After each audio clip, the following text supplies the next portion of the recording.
안녕하세요. 주쌤 한국어의 주쌤입니다. 오늘도 사회통합 프로그램 종합평가 실전 모의고사 문제를 같이 살펴볼 건데요. 필요하신 분들은 2025년 책이 개정되어서 출간이 되었으니까 구입하셔서 보면서 같이 공부하시면 더 도움이 될 것 같습니다. 자, 오늘 제3회 영주용 종합평가 문제를 살펴보겠습니다. 1번 제인 씨와 수잔 씨가 괄호 학교에 안 온 것 같다. 자, 괄호에 들어갈 시간 부사를 찾으면 되겠습니다.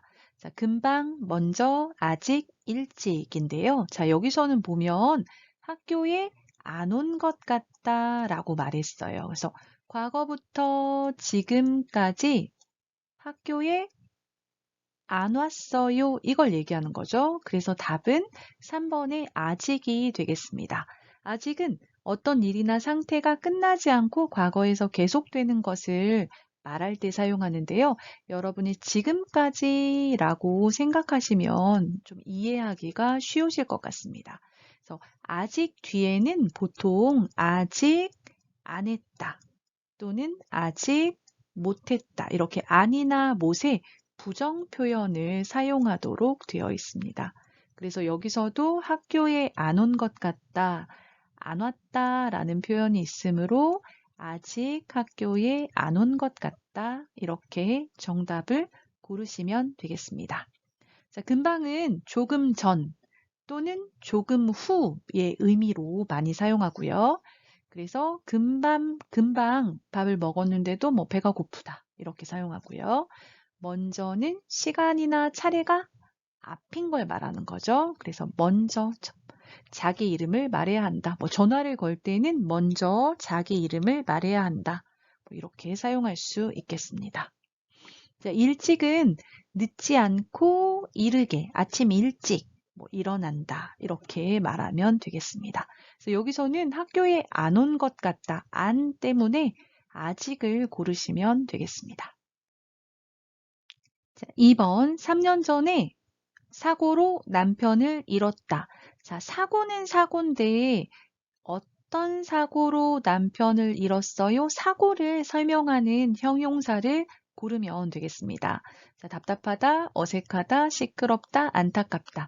우리가 뉴스 같은 걸 들어보면요, 사고를 표현할 때 안타깝다는 표현을 사용을 합니다. 그래서 여기에서 답은 4번의 안타까운 사고. 이렇게 고르시면 되겠는데요. 이 안타깝다는 뜻대로 되지 않거나 보기에 딱하여 뭐 가슴이 아프다 이런 의미로 사용을 합니다. 그래서 뭐 교통사고가 나서 사람이 죽었어요. 이런 사고들을 이야기할 때 안타까운 사고가 일어났다. 무슨 사고로 안타깝게 뭐 사람이 죽었다. 이렇게 사망했다 표현하거든요. 그래서 안타깝다를 고르시면 되겠습니다. 자, 남편을 잃었다 이 말은 남편이 죽었다는 얘기죠. 남편이 죽었다 그런 의미거든요. 그래서 안타까운 사고로 슬픈 사고로 남편이 죽었다, 남편을 잃었다 이렇게 보시면 되겠습니다. 그래서 2번의 답은 안타깝다를 고르시면 되겠습니다. 3번 요즘 젊은 사람들은 주택보다 아파트를 1번 독립한다, 2번 분가한다, 3번 선호한다, 4번 전담한다. 자, 주택과 아파트를 비교해서 아파트를 더 좋아한다의 의미이므로 답은 3번의 선호하다가 정답입니다. 선호한다. 왜? 주택과 아파트를 비교해서 아파트를 더 좋아하다. 자, 어떤 것을 비교해서 둘 중에 하나를 더 좋아해요? 이걸 선호하다라고 합니다. 선호한다 하면 더 좋아한다 라고 생각하시면 되겠습니다. 독립하다는 다른 것에 의존하지 않고 이렇게 따로 혼자 바로 서는 것을 말하잖아요. 그래서 보통 독립한다 하면 부모님하고 함께 살다가 따로 나와서 이제 따로 집을 구하고 생활을 해요. 그럴 때 독립한다 사용하고요. 자, 분가하다 같은 경우는 결혼해서 부모님과 함께 살다가 같은 집에 부모님과 함께 살다가 부모님은 그대로 사시고 남편과 아내가 따로 집을 구해서 집을 나누어서 살아요. 그럴 때 분가하다를 사용합니다. 자, 전담하다는 어떤 일을 혼자 다 맡아서 하는 것을 말합니다. 그래서 다른 사람과 같이 일하지 않고 어떤 업무에 있어서 그 업무를 내가 혼자 다 맡아서 해요. 그럴 때 전담하다를 사용합니다. 그래서 3번의 답은 3번에 선호한다가 되겠습니다. 자, 4번. 한국어 실력이 부족해서 의사소통에 명사이가 있다. 자, 의사소통에 고충, 이익, 이해, 적응이 있다. 어떤 걸까요? 앞에 보시면 이유가 나와 있어요. 한국어 실력, 한국어 능력, 한국어로 말하고 읽고 쓰고 대화를 해요. 자, 한국어 실력이 부족해서 부족하면 의사소통, 말하고 듣고 쓰고 읽는 것에 어때요? 어려움이 있겠죠.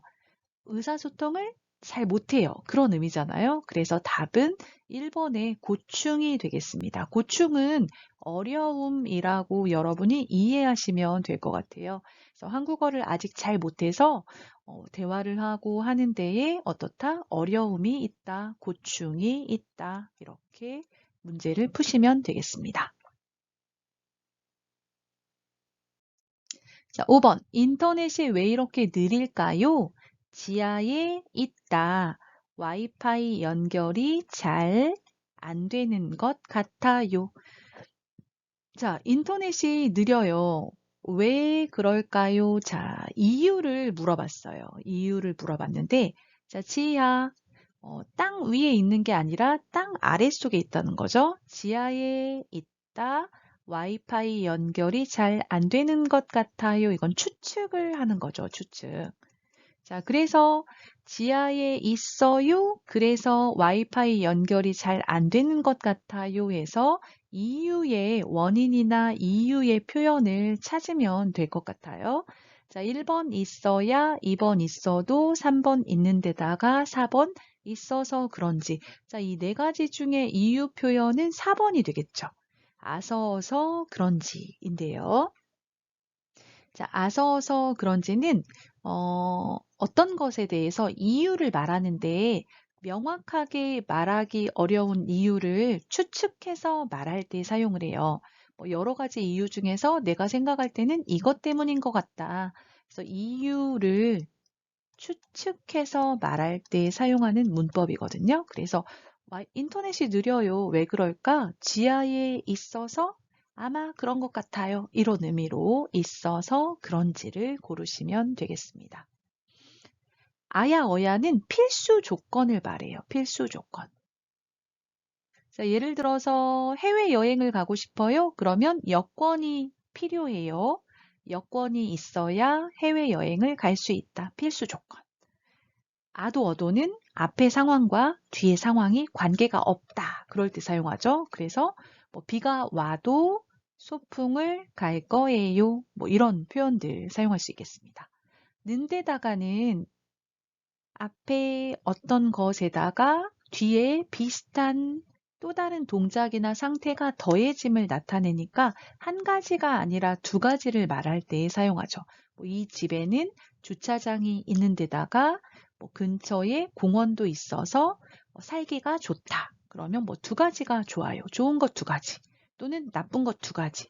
이렇게 두 가지를 말할 때 는데다가를 쓰죠. 근데 여기서는 왜 이렇게 느릴까요? 이유를 물어봤고 지하에 있어요. 그래서 와이파이 연결이 잘 안 되는 것 같아요. 라고 대답하는 게 자연스럽기 때문에 4번에 있어서 그런지가 정답이 되겠습니다. 6번. 지금 밥 먹으러 갈래요? 아니요. 이 일을 끝내다 갑시다. 자, 내용을 보면요. 자, 지금 밥 먹으러 갈래요? 질문했어요. 그랬더니 대답이 아니요. 자, 지금 아니에요. 이 일을 끝내요. 그리고 그 후에 밥을 먹으러 갑시다. 이렇게 대답을 하는 거죠. 그러니까 여기서는 시간 순서의 표현을 찾으면 되겠습니다. 자, 1번의 려면은 앞에 목적을 이루기 위해서 뒤에 무엇을 해야 돼요. 그럴 때 사용하죠. 그래서 뭐 비자를 연장하려면 출입국 관리사무소에 가야 해요. 뭐 이런 거. 자, 끝낸 다음에 이게 시간 순서를 나타내죠. 그래서 동사, 은, 다음에 하면 앞에 동사를 하고 그 다음 동사를 해요. 시간 순서를 나타내니까 답은 끝낸 다음에가 되겠습니다. 자, 이 은 다음에는 동사, 은 후에 하고 같은 표현이고요. 또는 시간 순서에 고를 쓸 수도 있겠습니다. 그래서 이 일을 끝낸 다음에 갑시다. 이 일을 끝낸 후에 갑시다. 이 일을 끝내고 갑시다. 이렇게 말할 수 있겠습니다. 자, 3번의 끝내고에서는 이유를 말하는데 여러 가지 이유 중에 하나를 말할 때 사용합니다. 자, 끝내가지고 이것도 이유나 원인을 말할 때 사용하고요. 또 어떤 일의 방법을 말할 때도 사용합니다. 그래서 6번의 답은 시간 순서를 나타내는 끝낸 다음에가 되겠습니다. 7번, 포도를 왜 이렇게 많이 샀어요? 집에 오다가 맛있다, 많이 샀어요. 자, 포도를 많이 사가지고 왔어요. 그래서 왜 이렇게 많이 샀어요? 많이 산 이유를 질문을 했어요. 그랬더니 집에 오다가 자, 집에 오면서 봤는데 맛있게 보였어요. 그래서 많이 샀어요. 이런 의미죠. 그래서 여기서 보시면 3번에 맛있어 보여서가 정답이 됩니다. 보이다는 형용사에 사용하는데요. 형용사에 보이다 이렇게 사용하면요. 어떤 것을 보고 눈으로 보고 추측할 때 보이다, 보이다, 보이다를 사용해요. 그래서 집에 오다가 눈으로 보고 맛있을 것 같아요. 추측했어요. 그래서 여기에다가 이유에 어서를 쓴 거죠. 아어서를 썼어요. 어서를 써서 보이다, 맛있어, 보여서 이렇게 이유를 말하고 있죠. 그래서 답은 3번의 맛있어 보여서가 정답이 되겠습니다. 자, 8번. 안젤라 씨는 매일 운동을 하세요? 네, 늦게 자다 아침 6시에 일어나서 집 앞 공원을 달려요. 자, 안젤라 씨는 늦게 자요? 하지만 아침 6시에 일어나서 집 앞 공원을 달려요. 이런 의미죠. 보통 일찍 자야 일찍 일어나기가 쉬워요. 그런데 늦게 자더라도 늦게 자지만 아침 6시에 일어나서 운동을 해요. 그런 얘기니까 앞의 상황과 뒤의 상황이 관계가 없다. 이런 표현을 찾으면 되겠습니다. 그래서 뒤에 일을 하기에 어려운 앞의 상황을 이야기할 때는 어도를 사용합니다. 그래서 1번에 자도가 되겠습니다. 자도 또는 자더라도, 예, 자더라도 이런 표현도 함께 사용할 수 있겠습니다. 그래서 8번의 답은 1번의 자도가 되겠습니다. 자, 9번은 문장 뒤에 이어지는 알맞은 표현을 고르는 문제인데요. 자, 한번 보겠습니다. 나는 작년에 한국어 말하기 대회에 1번 나갈 것이다. 2번 나간 적이 있다. 3번 나가기 때문이다. 4번 나가고 싶어 한다. 자, 작년에 라고 했어요. 작년에. 그러면 이건 과거죠, 과거. 나는 작년에 한국어 대회에 나갈 것이다. 미래니까 미래 계획이니까 안 되겠죠. 안 되고. 자, 2번 나간 적이 있다. 이거는 과거 경험을 이야기해요. 적이 있다는 과거에 어떤 일을 했던 경험이 있어요. 그 말이죠. 그래서 답은 2번이 되겠습니다. 나는 작년에 한국어 말하기 대회에 나간 적이 있다. 나가기 때문이다는 이유를 말하는데 자, 현재죠, 현재. 그래서 이것도 안 되고요. 나가고 싶어 한다는 희망을 말하니까 앞으로 나가고 싶다. 이런 얘기잖아요. 그래서 4번도 안 되겠죠. 그래서 9번의 답은 2번이 되겠습니다. 과거의 경험을 묻는 문제이네요. 자, 과거의 경험을 이야기할 때는 여기에 나온 동사의 은 적이 있다라는 표현을 사용할 수가 있고요. 동사에 어해 봤어요, 봤다라는 표현도 사용할 수가 있겠습니다. 그래서 나는 작년에 한국어 말하기 대회에 나간 적이 있다, 말하기 대회에 나가 봤다, 뭐 이렇게 사용할 수 있겠습니다. 자, 10번. 꼼꼼한 사람이라도 서두르면 실수해 간다, 실수할 수 없다, 실수하는 법이다, 실수하기로 했다. 자, 꼼꼼한 사람이라도에서 아무리 꼼꼼해도 서두르다, 빨리 하면 실수를 하는 게 당연하다, 이런 의미의 문장을 찾아야 되겠죠? 그래서 뭐뭐는 게 당연하다, 뭐뭐는 게 자연스럽다의 의미로 사용하는 3번의 실수하는 법이다, 이 문장을 사용하면 되겠습니다. 그래서 동사에 는 법이다, 뭐 은 법이다 이렇게 사용하면요, 앞에 상태나 행동이 당연하거나 또는 그렇게 될 수밖에 없다, 이런 의미로 사용합니다. 그래서 꼼꼼한 사람이라도 서두르면 실수하는 법이다, 또는 비슷한 표현으로 실수하기 마련이다, 이렇게도 쓸 수가 있겠습니다. 실수하기 마련이다. 또는 뭐뭐 하는 것이 당연하다의 의미로 실수할 수밖에 없다, 뭐 이런 표현도 쓸 수는 있겠습니다. 실수할 수밖에 없다. 그래서 여기서는 뭐뭐는 것이 당연하다의 문법을 고르시면 되겠습니다. 답은 3번의 실수하는 법이다가 되겠습니다. 자, 11번에서 12번은 제시한 문장을 한 문장으로 알맞게 연결하는 문제입니다.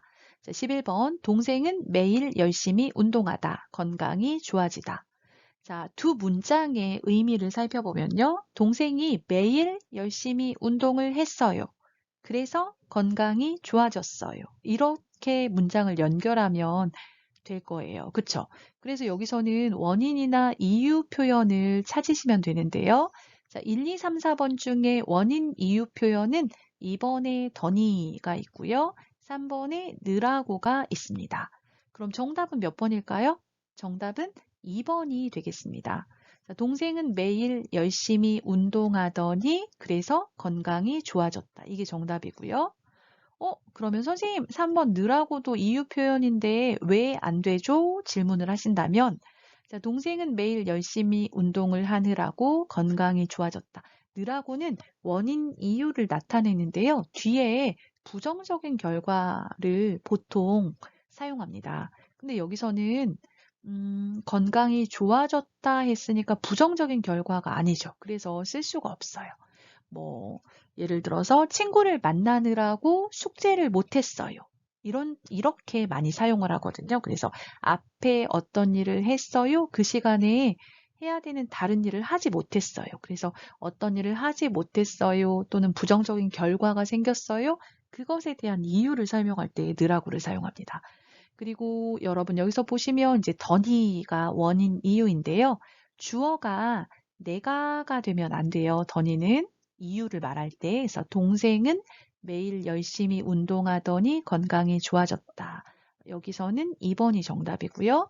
만약에 제가 라고 주어가 된다면 제가 매일 열심히 운동을, 내가인 경우에는 어떠니 했더니를 써야 돼요. 그래서 제가 열심히 운동했더니 건강이 좋아졌어요 해서 주어가 1인칭일 때는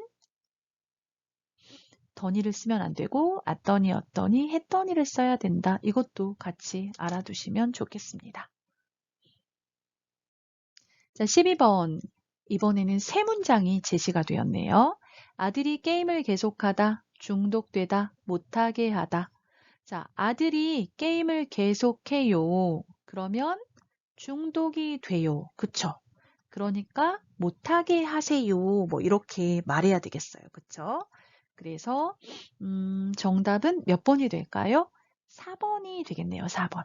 아들이 게임을 계속하면 가정을 해보는 거죠. 그럼 어떻게 돼요? 중독이 될 수 있어요. 중독이 될 수 있으니까 못하게 해야 한다 해서 답은 4번이 되겠습니다. 자, 13번 다음 중 재활용품 분리배출 방법으로 옳지 않은 것은 자, 표를 보고 표에 나오는 설명과 1, 2, 3, 4번의 선지가 다른 것을 찾으면 되겠습니다. 자, 재활용품 분리배출 방법, 종이류, 책, 공책, 상자, 신문지, 테이프, 스티커, 비닐 등의 이물질 제거 후 펼쳐서 배출. 자, 이물질은 원래 있는 것과 다른 물질을 말해요. 그래서 있으면 안 되는데 들어가 있는 다른 물질을 말한다고 생각하시면 되겠어요. 그래서 이물질 제거 후 제거는 없애다 그 말이죠. 없애고 펼쳐서 배출한다. 자, 플라스틱, 투명 페트병, 생수, 각종 음료수병, 색깔이 없는 페트병을 투명 페트병이라고 하고요. 자, 색깔이 있어요. 유색 페트병, 갈색 맥주병, 녹색 사이다병 등 색깔이 있는 병과 색깔이 없는 병을 말하고 있네요. 자, 내용물은 깨끗하게 비우고 라벨 제거 후 투명 페트병은 전용 수거함에 배출한다. 자, 전용 수거함 하면 이것만 넣는 수거는 이제 거두는 걸 말하잖아요. 그래서 투명 페트병만 넣는 상자를 말합니다. 자, 유리병류, 음료수병 또는 기타 병류, 내용물을 깨끗하게 비우고 라벨 제거 후 재질이 다른 병뚜껑은 분리하여 배출. 자, 스티로폼, 폐스티로폼, 자, 테이프, 택배, 영수증 등의 이물질 제거 후 배출. 자, 폐하면 이제 다 사용하고 버리는 스티로폼을 말하는 거예요. 그래서 거기에 테이프나 택배 영수증 같은 이런 이물질을 없애고 나서 내놓으면 된다. 그런 얘기죠. 자, 1번 상자는 테이프나 스티커를 제거하고 펼쳐서 배출한다. 2번 스티로폼은 모든 이물질을 없애고 분리 배출해야 한다. 3번 음료수병은 배출하기 전에 내용물을 모두 비워야 한다. 4번 투명 페트병은 유색 페트병과 함께 전용 수거함에 배출한다. 자, 1번은 상자가 나왔어요. 상자. 여기 상자가 여기 있네요. 자, 상자는 테이프나 스티커를 제거하고 펼쳐서 배출한다. 자, 상자 볼까요? 테이프, 스티커, 비닐 등의 이물질 제거 후 펼쳐서 배출. 그러니까 맞죠. 맞고. 2번 스티로폼은 모든 이물질을 없애고 분리배출해야 한다. 자, 스티로폼 여기 있는데요. 테이프, 택배, 영수증 등 이물질 제거 후 배출. 그러니까 모든 이물질을 없애고 분리배출해야 한다. 맞죠. 3번 음료수병은 배출하기 전에 내용물을 모두 비워야 한다. 비우다는 안에 있는 것을 밖으로 다 없어지게 하는 걸 말하죠. 그래서 자, 음료수병 보시면 내용물을 깨끗하게 비우고 말했으니까 배출하기 전에 내용물을 모두 비워야 한다. 맞죠? 자, 4번 투명 페트병은 유색 페트병과 함께 전용 수거함에 배출한다. 자, 보시면 투명 페트병과 유색 페트병이 있는데 자, 내용물을 깨끗하게 비우고 라벨 제거 후 이름표를 제거한 후에 투명 페트병은 전용 수거함. 전용 수거함은 뭐냐면 다른 것은 넣지 않고 투명 페트병만 넣는 함인 거예요. 그러니까 유색 페트병과 함께 배출하는 게 아니고 투명 페트병만 전용 수거함에 배출해야 되는 거죠. 그래서 다음 중 재활용품 분리배출 방법으로 옳지 않은 것은 4번 투명 페트병은 유색 페트병과 함께 전용 수거함에 배출한다가 옳지 않은 답이 되겠네요. 그래서 답은 4번이 되겠습니다. 자, 14번. 외국인들이 한국에 살다 보면 문화 차이나 의사소통의 문제 등으로 스트레스를 받을 때가 많다. 보통 이럴 때 자신의 스트레스를 해소하기 위해서 아무것도 하지 않고 휴식을 취한다고 한다. 그렇지만 휴식을 취하는 것보다 조금 더 스트레스를 풀어보는 것이 좋다. 취미 활동을 하거나 야외 활동이나 동호회 활동을 하면 스트레스를 더 잘 해소할 수 있을 것이다. 자, 1번 쉬운 방법으로, 2번 열심히 일하면서, 3번 적극적인 방법으로, 4번 한국어를 공부하면서. 자, 지문을 한번 보겠습니다. 자, 외국인들이 한국에 살다 보면 한국에서 살고 계속 살아요. 그러면 어떻게 되냐면 문화 차이나 의사소통 문제 등으로 자, 문화가 달라요. 문화 차이. 그리고 한국어로 대화를 해야 되는데 내가 아직 한국어가 능숙하지 않아서 의사소통을 할 때 어려울 수가 있어요. 의사소통 문제 등으로 스트레스를 받을 때가 많다. 처음에 한국에 와서 살 때는 스트레스가 많죠. 자, 보통 이럴 때, 어떨 때? 스트레스를 받을 때. 자신의 스트레스를 해소하다는 없애다. 이렇게 생각하시면 되겠어요. 스트레스를 받았는데 스트레스가 없어지게 하는 거예요. 스트레스를 해소하기 위해서 아무것도 하지 않고 휴식을 취한다고 한다. 휴식을 취하다는 쉬다예요, 쉬다. 그러니까 뭐예요? 쉰다고 한다. 그런 얘기죠. 휴식을 취한다, 쉬다. 자, 그렇지만이 나왔어요. 사람들이, 외국인들이 스트레스를 받으면 아무것도 하지 않고 쉰다고 해요. 하지만, 휴식을 취하는 것보다 비교하고 있어요. 조금 더 스트레스를 풀어보는 것이 좋다. 조금 더 어떻게? 이거 정답이 뒤에 나와 있어요. 뒤에 있는 문장을 보면 자, 취미 활동을 하거나 야외 활동이나 동호회 활동을 하면 스트레스를 더 잘 해소할 수 있을 것이다 말했거든요. 자, 가만히 쉬는 대신에 가만히 쉬는 것보다 자, 아무것도 하지 않고 쉬어요. 자, 쉬는 것보다 뭐가 더 스트레스 해소에 좋다? 취미 활동, 야외 활동, 동호회 활동. 자, 취미 활동, 내가 좋아하는 활동을 해요. 야외 활동, 밖에 나가서 활동하는 거예요. 동호회 활동은 취미가 같은 사람이 모여서 함께 어떤 그 취미 활동을 하는 거죠. 그러면 이 취미 활동, 야외 활동, 동호회 활동은 어떤 방법이에요? 3번이죠. 적극적인 방법으로 스트레스를 해소하다. 그래서 여기 보면 취미 활동이나 또는 야외 활동이나 동호회 활동을 설명할 수 있는 표현을 찾아야 될 것 같아요. 이거는 가만히 쉬는 것이 아니라 뭔가 열심히 어떤 것을 하는 거죠. 근데 열심히 일하는 건 아니에요. 일하는 건 아니고 적극적인 방법으로 스트레스를 풀어보는 것이 좋다. 이렇게 3번 정답을 찾으면 되겠습니다. 15, 16번 다음을 읽고 물음에 답하시오. 자, 15번은 이 글의 제목을 고르는 문제고요. 16번은 기억에 들어갈 알맞은 표현이나 문장을 고르는 문제입니다. 자, 먼저 지문을 읽어보겠습니다. 한국의 학교는 초등학교 6년, 중학교 3년, 고등학교 3년, 대학교 4년으로 이루어져 있다. 초등학교와 중학교는 의무교육이며 일반 고등학교와 대안학교로 이루어진 고등학교는 무상교육이다. 또한 학교 교육 이외에 검정고시를 통해 초중 고등학교를 졸업한 것과 같은 자격을 얻기도 한다. 한국의 대학은 2년제 또는 3년제 전문대학과 4년제 대학이 있다.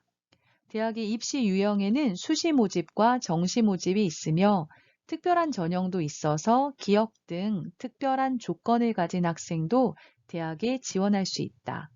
한국은 높은 교육열 때문에 대학 진학률이 70%로 경제협력개발기구 국가 중 1위이다.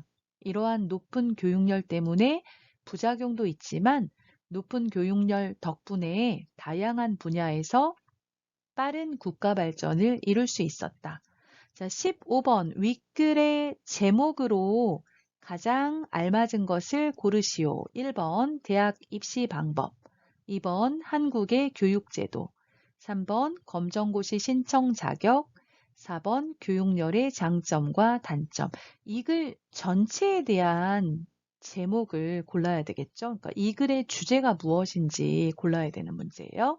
자, 처음에 보시면 이제 한국의 교육제도에 대해서 이야기하고 있어요. 초등학교 6년, 중학교 3년, 고등학교 3년, 대학교 4년에서 6, 3, 3, 4년의 제도를 만들어 놓고 있어요. 4년으로 이루어져 있다.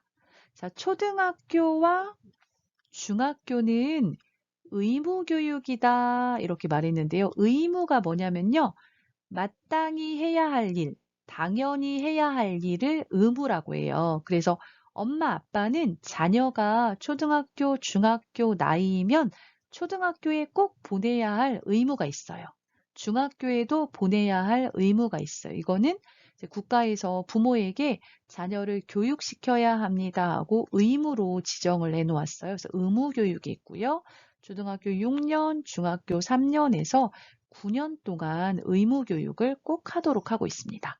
자, 고등학교는 꼭 학교에 보내야 하는 의무교육은 아니에요. 하지만 한국 사람들은 고등학교에 거의 97, 8%, 99% 이상 고등학교에 다 진학을 합니다. 자, 저 고등학교는 어떻게 이루어져 있냐면요.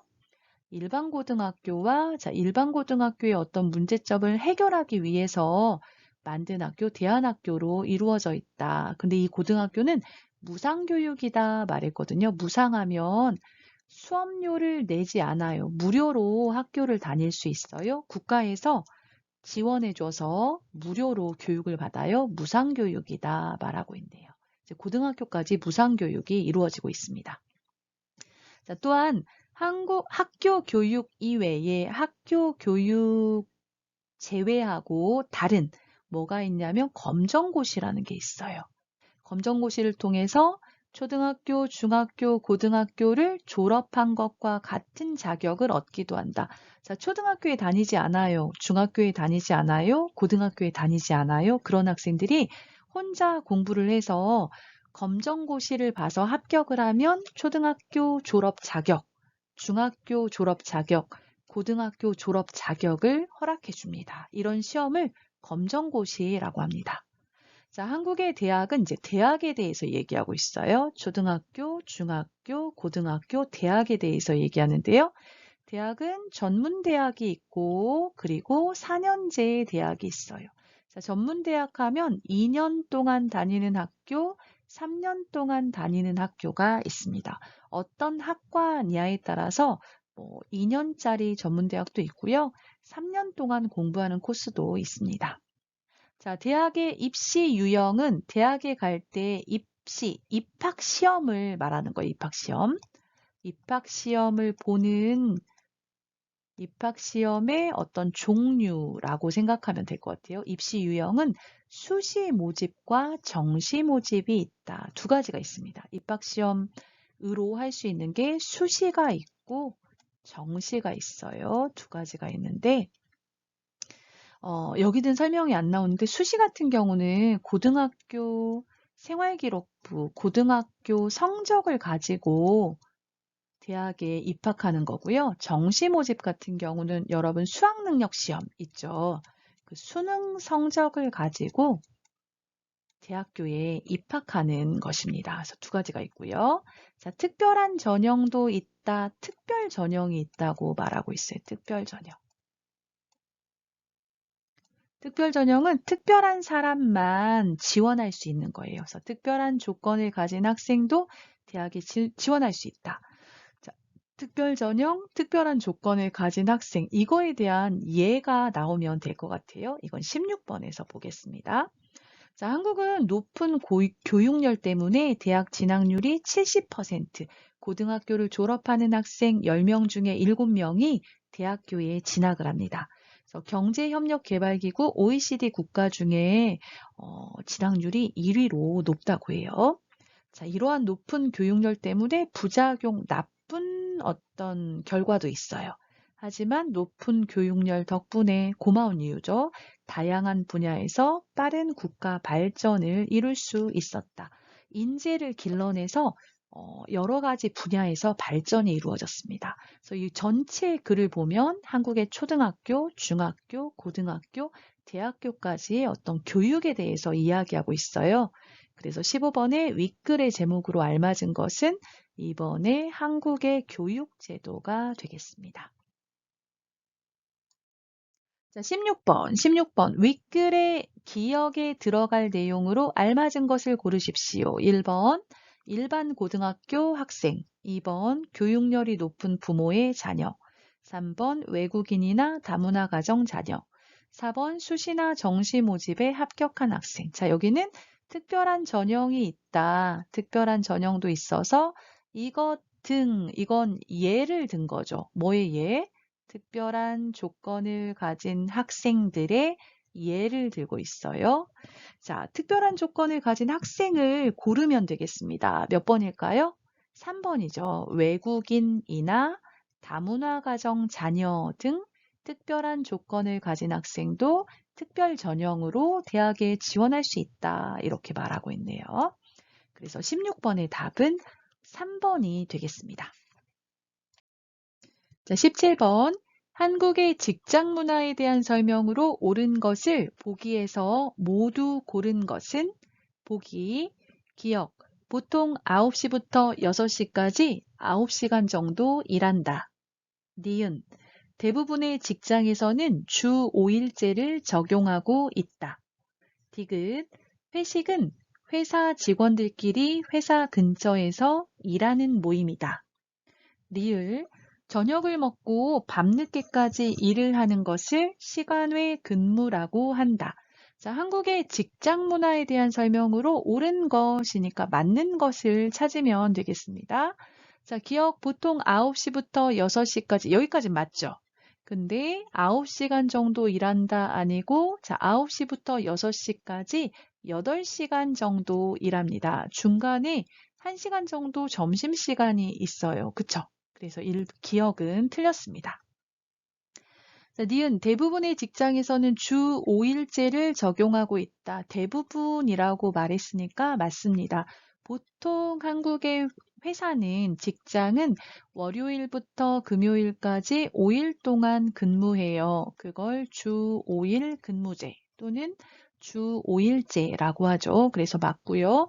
물론 뭐 주말에 일하는 회사도 있고 또 어떤 사업장 같은 경우는 뭐 주말에도 일을 하는 경우가 있죠. 하지만 대부분의 직장은 주 5일제를 이제 하고 있죠. 그래서 니은이 맞고요. 자, 디귿 회식은 회사 직원들끼리 회사 근처에서 일하는 모임이다. 틀렸죠.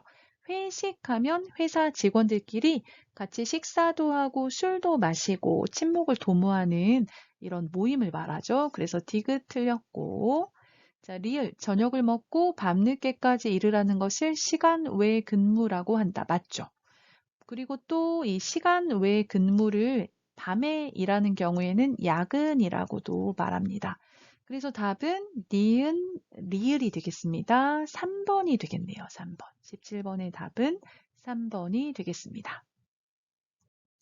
자, 18번. 한국의 교통수단에 대한 설명으로 옳은 것을 보기에서 모두 고른 것은 자, 보기 보겠습니다. 기억. 최근에는 시내버스의 도착 시간을 미리 알 수 있다.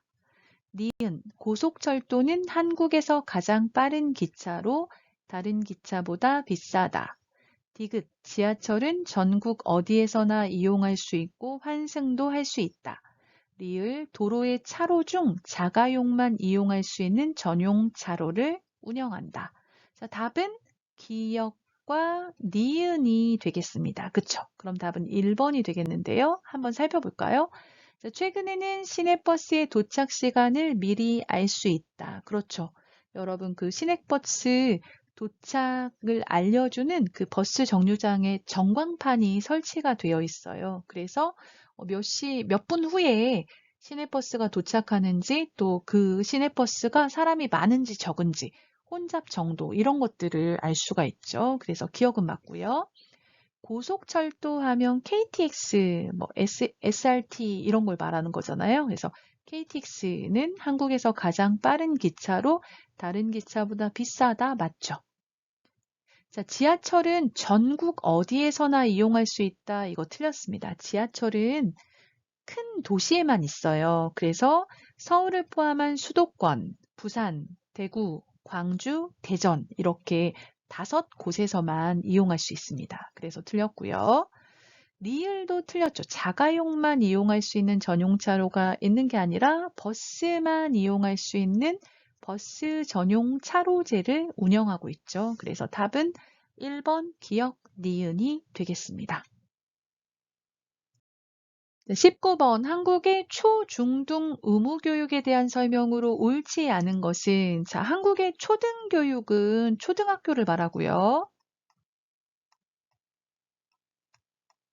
한국의 중등교육하면 중학교하고 고등학교를 말합니다. 그래서 이번 문제는 한국의 초등학교, 중학교, 고등학교에 대한 설명으로 옳지 않은 것을 고르는 문제입니다.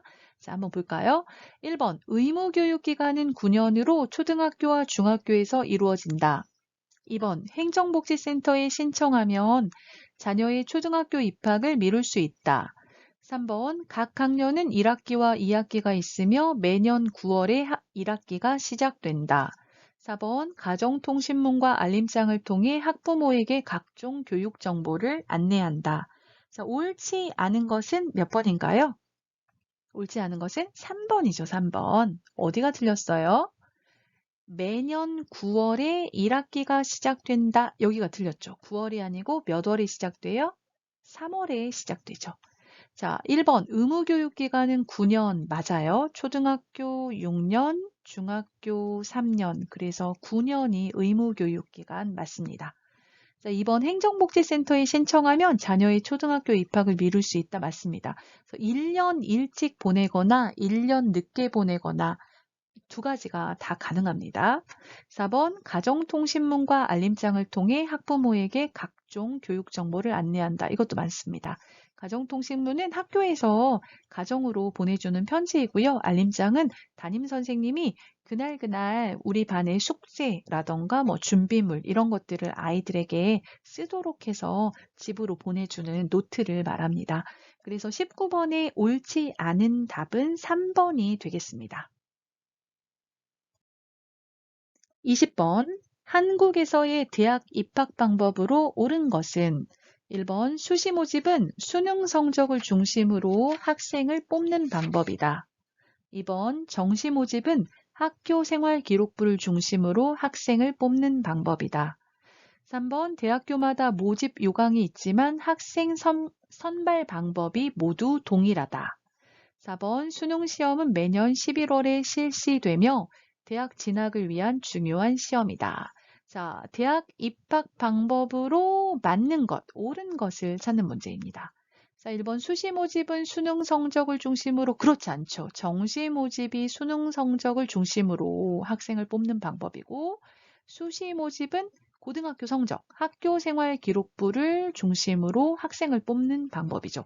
1번, 2번이 바뀌었습니다. 둘 다 틀렸고 자, 3번 대학교마다 모집 요강이 있지만 학생 선발은 학생을 뽑다 그 말이에요. 그래서 학생을 뽑는 방법이 동일하다는 같다 그런 의미인데 똑같다 그런 의미인데요. 아니죠. 학교마다 모집 요강이 있고 선발 방법이 다릅니다. 그래서 3번 틀렸습니다. 4번 수능 시험은 매년 11월에 실시되며 맞죠? 대학 진학을 위한 중요한 시험이다. 맞아요. 그래서 답은 4번이 되겠습니다.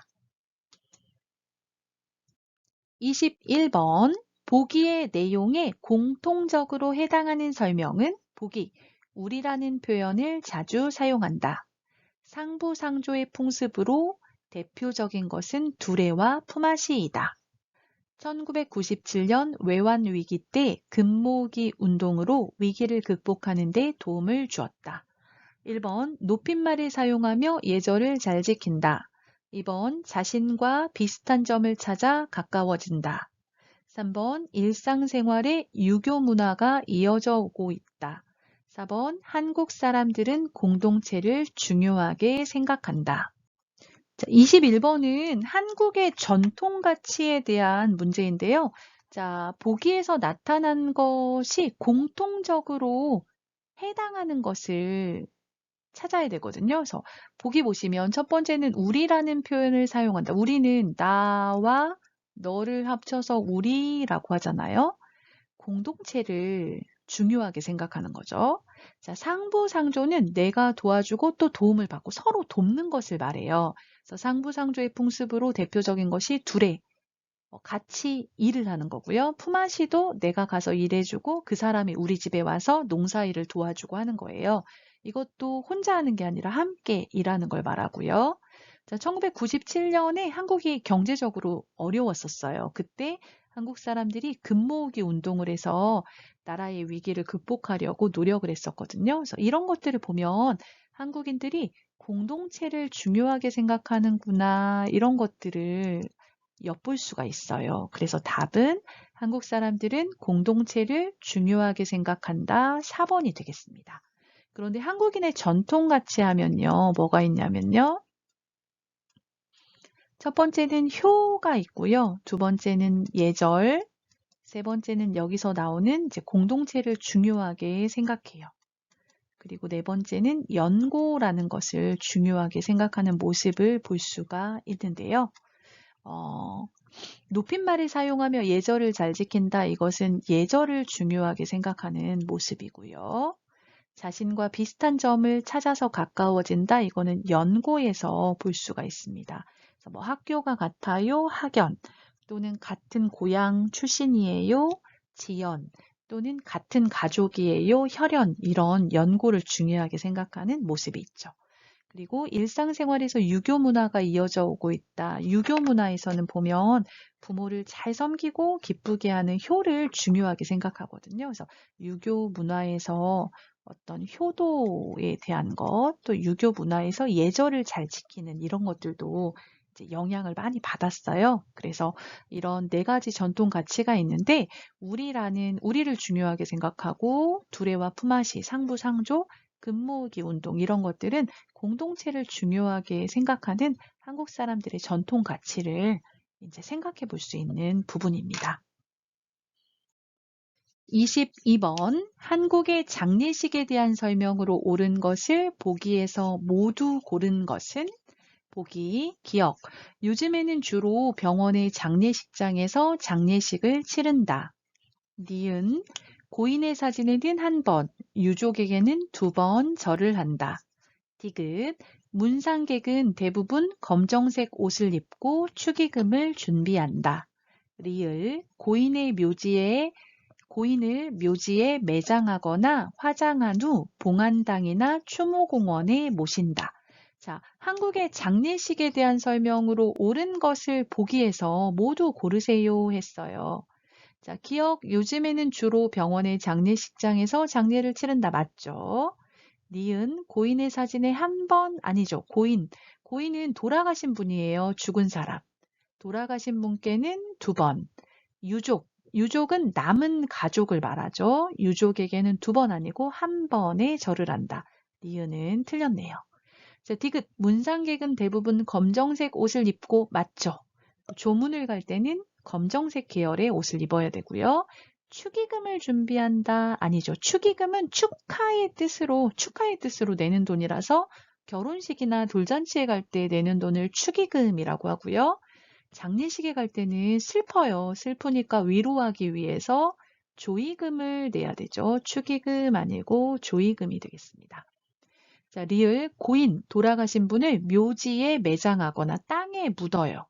또는 화장한 후 불에 태우는 거죠. 화장한 후 봉안당이나 추모공원에 모신다. 맞죠? 그래서 답은 기역과 리을을 찾으면 되겠네요. 몇 번이에요? 2번이네요. 2번이 정답이 되겠습니다. 자, 23번 다음 중 대통령의 권한이 아닌 것은 1. 범죄자의 형벌을 면제할 수 있다. 2. 나라의 살림에 필요한 예산을 확정한다. 3. 국무총리나 장관 등 공무원을 임명한다. 4. 한국을 대표하여 외국과 조약을 맺는다. 자, 대통령이 할 수 있는 힘 또는 할 수 있는 일, 대통령의 능력. 자, 대통령의 권한이 아닌 것은 몇 번이에요? 답은 2번이죠, 2번.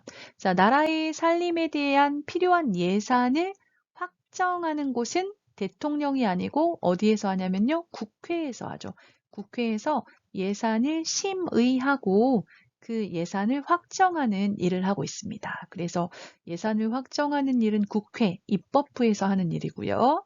자, 1번부터 볼게요. 범죄자의 형벌을 면제할 수 있다. 대통령은 사면권을 가지고 있습니다. 그래서 뭐 형벌을 줄여주거나 또는 없애줘요. 사면권이 있고요. 자, 3번. 국무총리나 장관 등 공무원을 임명한다. 예, 공무원을 임명할 수 있는 권리 대통령에게 있습니다.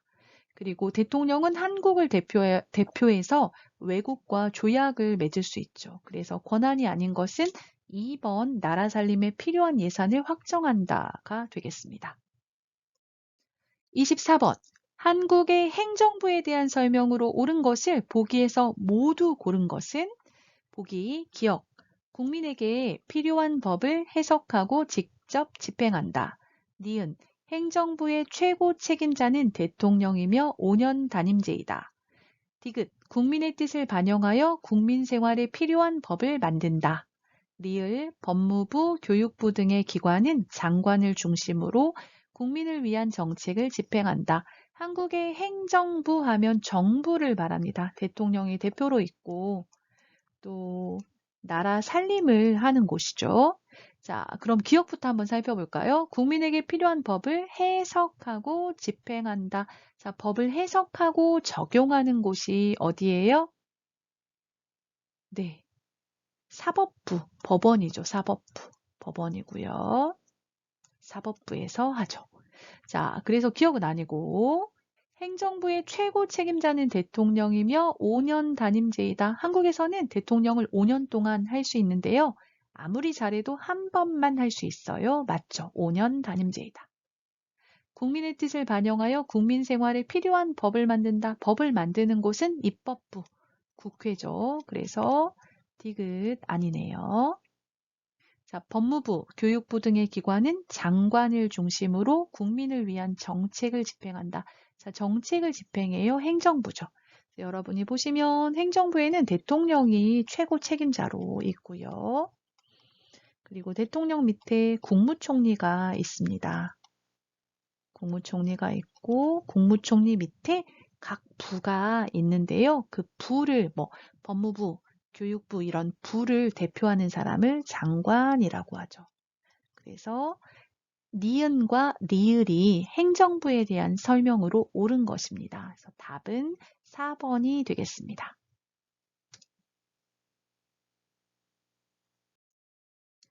자, 25번. 보기에 가, 나에 해당하는 선거의 명칭으로 옳은 것은 보기 가. 정부의 최고 책임자를 뽑는 선거로 5년마다 실시되며 3월에 선거를 한다.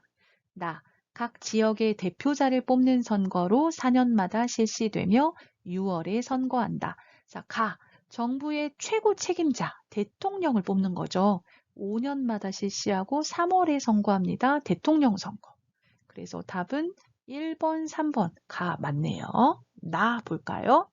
각 지역의 대표자, 지역의 대표자면 여러분 지방선거를 말해요. 4년마다 실시하고 6월에 선거한다. 지방선거를 말하죠. 그래서 답은 1번이 되겠습니다. 자, 국회의원 선거는 국회에서 법을 만드는 국회의원을 뽑는 선거이고요. 두 가지가 있죠. 지역구 국회의원이 있고 비례대표 국회의원 2명의 국회의원을 뽑는 선거이고요. 이것도 4년마다 실시하고요. 이것은 4월에 보통 실시를 합니다. 그래서 여기서는 1번 가 대통령 선거, 나 지방선거가 되겠습니다. 26번 보기의 내용을 통해 공통적으로 설명할 수 있는 사항으로 가장 적절한 것은 보기 한강의 기적, 어려움을 극복하겠다는 의지, 가난해도 공부하겠다는 교육열. 1번 한강 덕분에 한국의 경제가 빠르게 발전하였다. 2번 경제 성장을 계속하기 위해 첨단 산업의 발달에 힘쓰고 있다. 3번 2011년 한국의 무역 규모는 세계 9위로 1조 달러를 넘어섰다. 4번 한국의 빠른 경제 성장 배경에는 한국인의 의지와 교육열이 있었다. 자, 보기를 보시면요. 한강의 기적이 먼저 나오는데요. 한강의 기적은 과거에 매우 가난했던 한국이 50여 년 만에 빠르게 경제가 성장한 것을 가리켜서 한강의 기적이라고 말합니다. 자, 그런데 이런 한국의 빠른 경제 성장에 어떤 원인이 있었나 살펴보면요. 어려움을 극복하겠다는 한국인의 의지가 있었고요. 또 가난해도 교육하겠다는 교육열, 그래서 자녀에게 교육을 시켜야 된다 이런 부모의 교육열들이 있었습니다. 그래서 이 보기의 내용을 종합해서 말할 수 있는 것은 4번이죠, 4번. 한국의 빠른 경제 성장 배경에는 한국인의 의지와 교육열이 있었다. 이게 정답이 되겠습니다. 27번. 다음 중 은행의 특징을 보기에서 모두 고른 것은 보기. 기억, 예금 금리가 높은 편이다. 니은, 금융실명제가 실시되고 있다. 디귿, 규모가 작고 지점수가 많지 않다. 리을, 예금자 보호 제도를 시행하고 있다. 자, 은행의 특징을 고르는 문제예요. 자, 한번 살펴보겠습니다. 자, 기억, 예금 금리가 높은 편이다. 이것은 틀렸습니다. 은행은 규모가 크고 안전해요. 안전하면 별로 돈을 많이 벌지는 못해요. 그쵸? 그래서 예금 금리, 이자가 높은 편이 아니고요. 다른 것보다는 이자가 낮은 편이죠. 안전하기 때문에 금리가 높지는 않습니다. 자, 니은, 금융실명제가 실시되고 있다. 이거 맞죠? 여러분, 은행에 가서 계좌를 만들 때 다른 사람의 이름으로 만들 수가 없어요. 나의 신분증을 가지고 직접 내가 은행에 가서 내 이름으로 계좌, 통장을 만들 수가 있어요. 그래서 금융실명제 하면 여러분이 은행에 가서 계좌를 만들 때 본인의 신분증을 가지고 본인 이름으로 계좌를 만들 수 있는 것을 말합니다. 자, 디귿, 규모가 작고 지점수가 많지 않다. 그렇지 않죠. 은행은 전국에 골고루 만들어져 있어요. 그래서 전체적으로 보면 은행은 규모가 크고 지점수가 많은 편이죠. 규모가 작고 지점수가 많지 않은 곳은 상호저축은행이라고 여러분이 기억하고 계시면 되겠습니다. 상호저축은행은 규모가 작고 지점수가 많지 않아요. 그래서 보통의 은행보다는 예금 금리가 높은 편입니다. 자, 그래서 디귿은 틀렸고요. 리을, 예금자 보호 제도를 시행하고 있다. 리을 맞습니다. 예금자 보호 제도는 여러분이 은행에 저축을 했을 때 만약에 그 은행이 어떤 사정에 의해서 이제 망하게 돼요. 그래서 그 금융기관에 문제가 생겨서 여러분의 예금을 여러분에게 지급할 수 없게 되는 경우에 어떻게 하냐면 예금보호공사라는 곳에서 1인당 은행별로 여러분이 저축한 원금과 그리고 이자를 포함해서 1인당 5천만 원까지 보호를 하고 있습니다. 그래서 5천만 원까지는 돌려받을 수 있도록 해주고 있는 거죠. 이걸 예금자 보호제도라고 합니다. 그래서 27번의 답은 니은, 리을이니까 4번이 되겠습니다. 28번 시장에 대한 설명으로 옳지 않은 것은 1. 백화점은 농수산물부터 공산품까지 다양한 종류의 물건을 판다. 2. 정기시장이 많이 사라졌지만 아직도 3일장, 5일장 등이 남아있다. 3. 전통시장에서는 상인과 소비자가 흥정하는 모습을 흔히 볼 수 있다. 4. 대형마트는 물건값이 대체로 싸고 상인이 직접 키운 농산물을 판다. 자, 시장에 대한 설명으로 옳지 않은 것을 고르세요 말했는데요. 시장하면 크게 두 가지로 나눌 수가 있습니다. 시장은 첫 번째는 상설시장이 있고요. 두 번째는 정기시장이 있습니다. 자, 상설시장은 매일 문을 여는 시장을 말해요. 그래서 우리가 여러분이 주변에서 많이 볼 수 있는 뭐 대형마트, 백화점, 슈퍼마켓, 그리고 여러분 집 근처에 있는 뭐 전통시장, 편의점 이런 것들이 상설시장입니다. 그래서 매일 거의 날마다 문을 여는 시장을 말하고요. 정기시장은 정기적으로 문을 여는 시장을 말해요. 그래서 정기적으로 열리기 때문에 그 지방에 가보시면 3일에 한 번 문을 열어요. 또는 뭐 5일에 한 번 시장이 열려요. 그래서 뭐 3일장, 5일장 이런 것들이 남아있는 경우가 있습니다. 우리가 보통 물건을 사는 곳엔 상설시장이 많죠. 자, 그러면 한번 살펴볼게요. 자, 1번. 백화점은 농수산물부터 공산품까지 다양한 종류의 물건을 판다. 농산물은 농사를 지어서 나오는 거죠. 쌀, 과일, 야채 이런 걸 말하고요. 수산물은 바다에서, 물에서 나오는 제품들을 생각하시면 되겠습니다. 생선이나 뭐 조개, 미역 이런 것들, 김 이런 것들 생각하시면 되겠습니다. 공산품 하면 공장에서 만드는 물건이라고 기억하시면 될 것 같아요. 양말, 옷 이런 거 있죠. 그래서 백화점에 가면 농수산물부터 공산품까지 다양한 종류의 물건을 판다. 맞죠? 자, 2번 정기시장이 많이 사라졌지만 아직도 3일장, 5일장 등이 남아있다. 맞죠? 지방에 가면 남아있습니다. 자, 전통시장에서는 상인과 소비자가 흥정하다는 뭐냐면요. 깎아주세요. 안 돼요. 뭐 5천 원만 깎아주세요. 이렇게 서로 가격을 깎아주세요. 안 돼요. 이야기하는 거죠. 그걸 흥정이라고 합니다. 그래서 여러분 집 주변 근처의 전통시장에 가면 상인, 물건을 파는 사람과 소비자, 물건을 사는 사람이 흥정하는 모습을 흔히 그냥 쉽게 볼 수 있어요. 맞죠? 자, 4번 대형마트는 물건값이 대체로 싸고 여기까지는 맞아요. 상인들이 직접 키운 농산물을 판다. 이것은 보통 그 정기시장에서 3일장, 5일장 같은 이런 곳에서 이제 시골에서 물건을 파는 경우에 본인이 농사 지은 것을 시장에 가지고 와서 파는 이런 모습을 볼 수가 있어요. 그런데 대형마트에서는 그런 모습을 볼 수가 없죠. 그래서 이 부분이 틀렸습니다.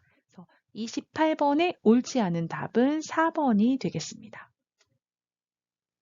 그래서 상인이 직접 키운 농산물을 판다. 이것은 정기시장에 대한 설명이다. 이렇게 기억하시면 되겠습니다.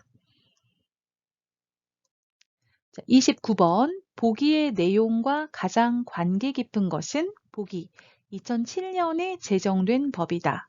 외국인들이 한국 사회에 잘 적응할 수 있도록 이 법을 만들었다. 이 법으로 외국인들은 한국 사회에서 불합리하게 차별받지 않고 인권을 보장받는다. 여러분, 2007년에 제정된 법이다 하면 이 법을 바로 기억하셔야 돼요. 이 법은 2007년에 만들어졌고요. 왜 만들었냐면 외국인들이 한국 사회에 잘 적응할 수 있도록 만들었고 이 법의 내용을 보면 외국인들이 불합리하게 차별받지 않고 인권을 보장받기 위해서 이런 법을 만들었다고 나와 있습니다. 한국에 살고 있는 외국인들을 어떻게 대우할 것인가 그것에 대한 법인데요. 4번에 제한외국인 처우 기본법을 여러분 기억하시면 되겠습니다. 이 제한외국인 처우 기본법을 만들어서 여러분이 알고 계시는 세계인의 날도 보면 이 법에 명시가 되어 있거든요. 그래서 세계인의 날이 이 법의 근거에서 만들어졌습니다. 여러분을 위한 법이다 기억하시면 되겠습니다. 세계인의 날 며칠이죠, 여러분? 5월 20일이죠. 이것까지 함께 기억해 놓으면 좋겠습니다. 30번. 보기에 가나에 들어갈 용어로 적절한 것은 보기. 한국에서는 부부가 각각 자신의 재산을 가질 수 있으며 자기의 뜻에 따라 재산을 처분할 수 있는 권리가 있는데 이를 가라고 한다.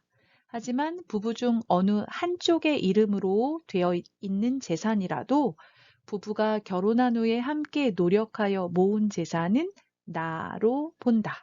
자, 가와 나에 들어갈 용어로 적절한 것, 맞는 것을 고르는 거죠. 자, 보시면 가는 부부가 각각 자기 재산을 가질 수 있으며 남편만의 재산, 아내만의 재산, 각자의 재산을 가질 수 있어요. 그리고 그 재산을 자기 뜻에 따라서 처분, 팔거나 다른 사람에게 주거나 그럴 수 있는 권리가 있다는 거죠. 이걸 뭐라고 해요? 부부 별산제라고 하죠. 부부 별산제. 그러면 1번 아니면 3번이 답이 되겠네요. 자, 그리고 뒷부분, 나를 볼까요? 자, 부부 중 어느 한쪽의 이름으로 되어 있는 재산이라도, 자, 부부가 가지고 있는 재산 중에 남편 이름으로만 되어 있어요. 또는 아내의 이름으로만 되어 있어요. 그런 재산이라도 부부가 결혼한 후에 함께 노력하여 모은 재산은, 자, 부부가 결혼한 후에 함께 노력해서 집을 샀어요. 남편 이름으로만 되어 있다고 하더라도 그것은 부부 두 사람이 함께 만든 재산이기 때문에 두 사람의 재산이라고 생각을 하는 거예요. 그래서 이걸 같이 가지고 있는 재산이에요. 공동재산이라고 말합니다. 그러면 답은 몇 번이에요? 3번이 되겠네요. 가는 부부 별산제, 나는 공동재산 이렇게 보시면 되겠습니다.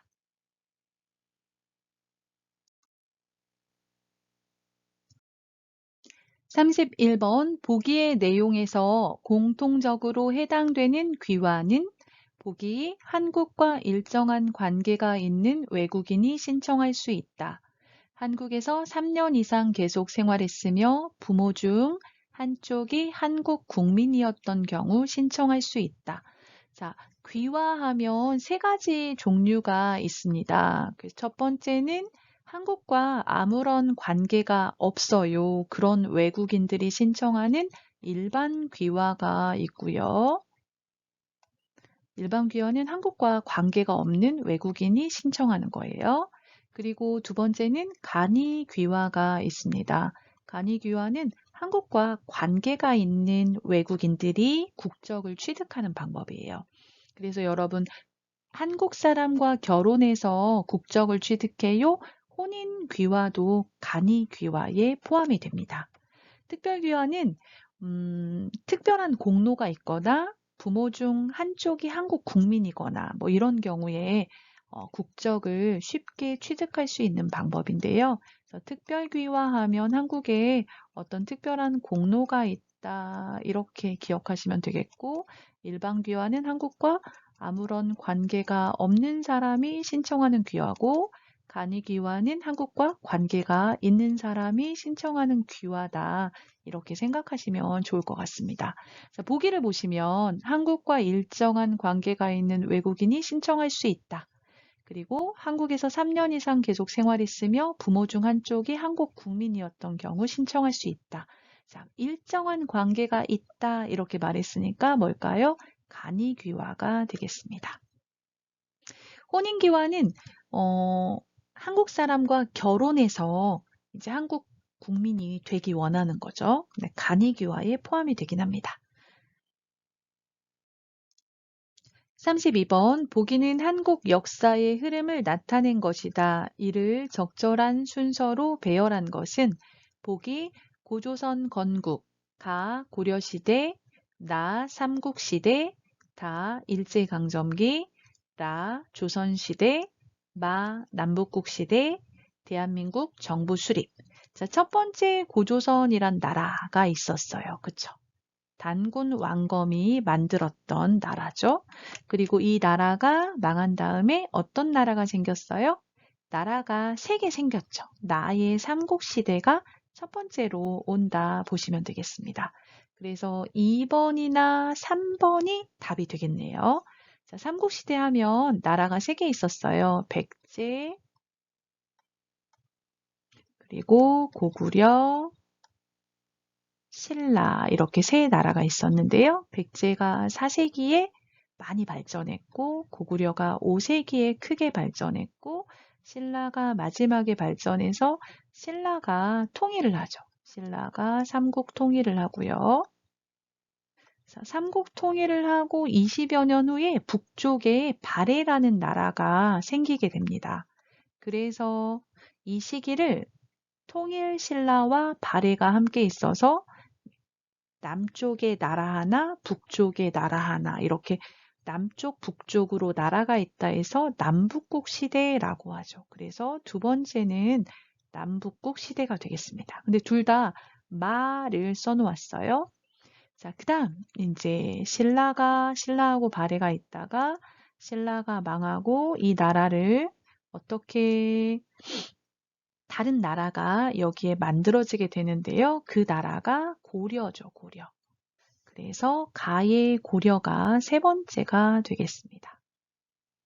그러면 답은 2번이 되겠네요, 2번.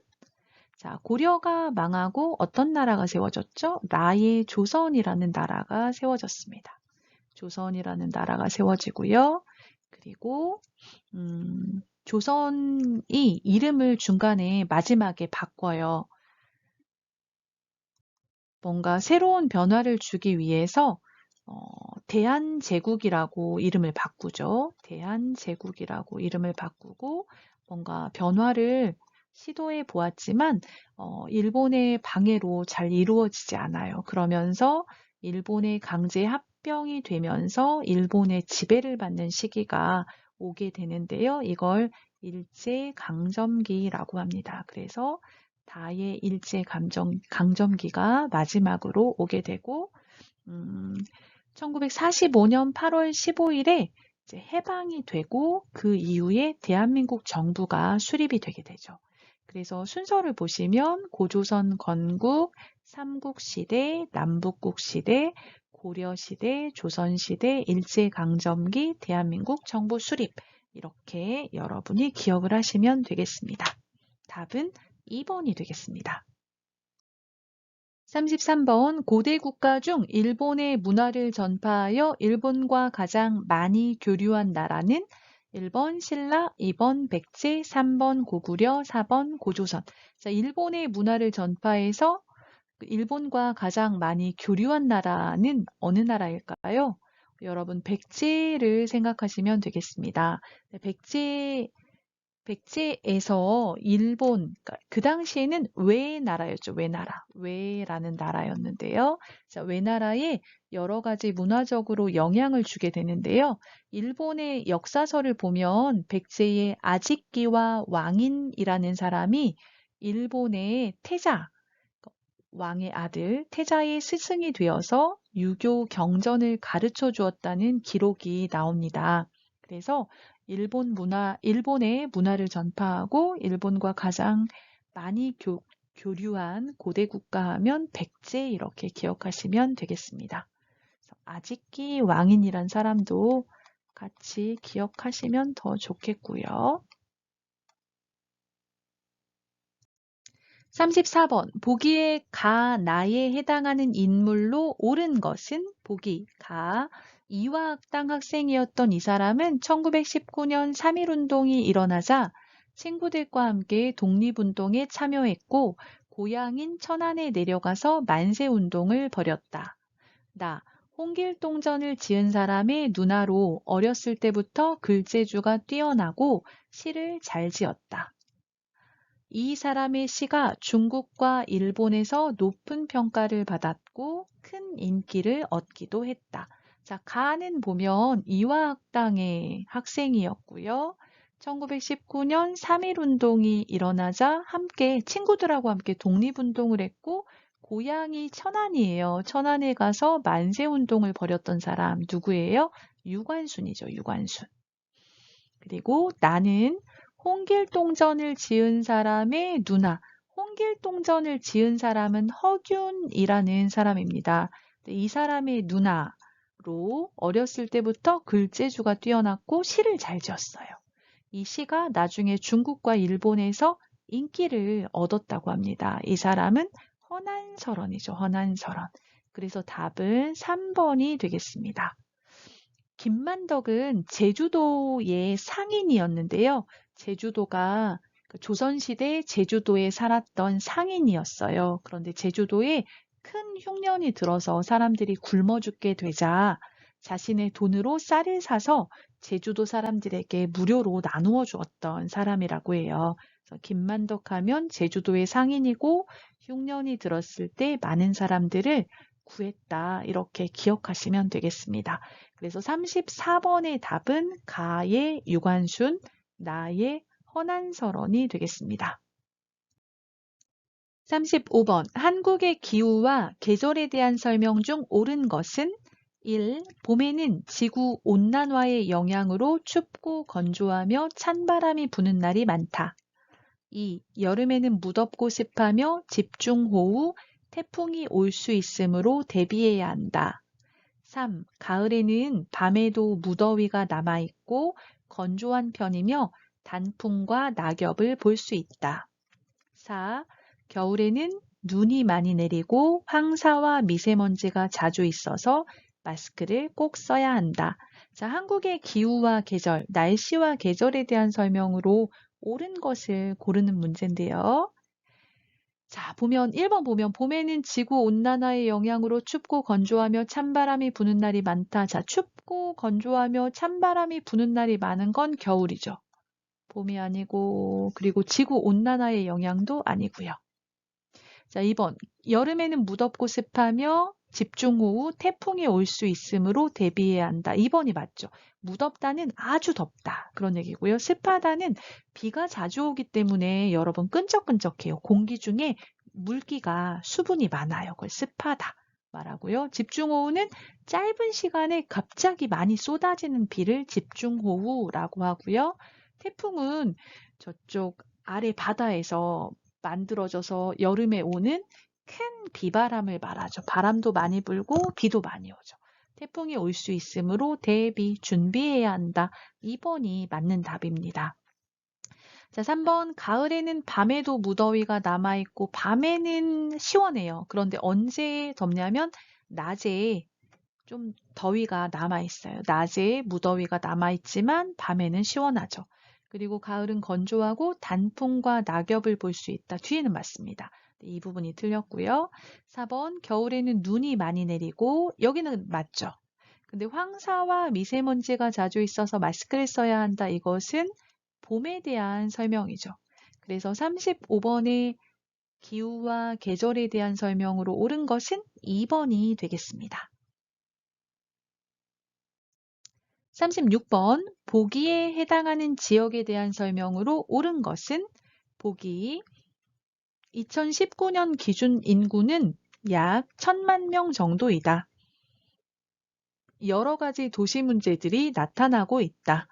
한반도 전체 면적에서 차지하는 비중은 0.6%밖에 안 된다.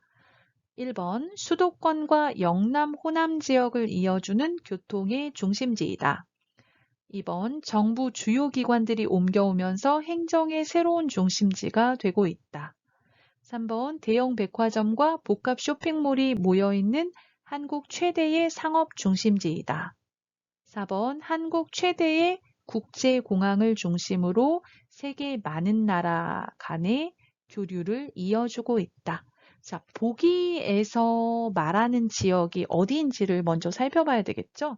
자, 인구가 1000만 명이다. 그리고 여러 가지 도시 문제가 있고 한반도 전체 땅에서 차지하는 비용은 0.6%밖에 안 된다. 자, 인구가 1000만 명인 도시가 어디냐면요. 서울입니다, 여러분. 서울. 서울은 한국 전체에서는 한반도에서는 0.6%밖에 안 되는 작은 땅이지만 20%의 인구가 살고 있고 이렇게 모여서 살다 보니까 도시 문제가 발생하고 있죠. 그러면 1, 2, 3, 4번 중에 서울에 대한 설명을 고르면 되겠습니다. 자, 1번 수도권과 영남, 영남은 경상도를 말하죠. 경상도. 영남, 호남하면 전라도를 말합니다. 전라북도, 전라남도. 자, 영남, 호남 지역을 이어주는 교통의 중심지이다. 자, 교통의 중심지 하면 충청 지역이에요. 대전을 생각하시면 되겠습니다. 충청 지역이고요. 그래서 1번 아니죠.